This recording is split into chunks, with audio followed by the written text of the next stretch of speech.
V8 é uma de grande porte, não falei, né? Da General Electric, a marca GE. A V8 ela bate recorde de velocidade.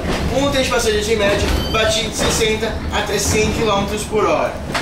A V8 em algumas testes de linha reta, ela chega até 164 km por hora. E nenhuma locomotiva do Brasil chega a bater o recorde dessa locomotiva até hoje.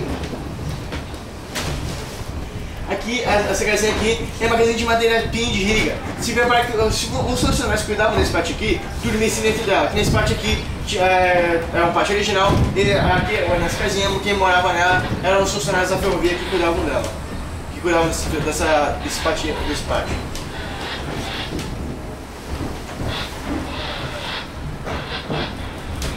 Aqui é um carro do ano de 1914 de Correios e Bagagens. Esse aqui também era o carro do chefe do trem. Era aqui que o chefe do trem viajava dentro do trem e as bagagens e os correios eram levados para o interior de São Paulo.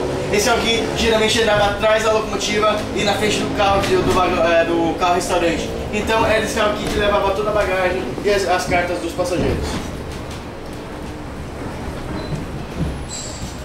Aqui embaixo do viaduto da Machado fica a nossa oficina de carros de passageiro. Aqui a gente faz toda a manutenção e troca de madeiramento. Ali é um carro do ano de 1908 de segunda classe. Esse carro aqui está passando pelo processo de restauro, só falta montar sua lateral e os bancos dele para trazer de volta para a composição.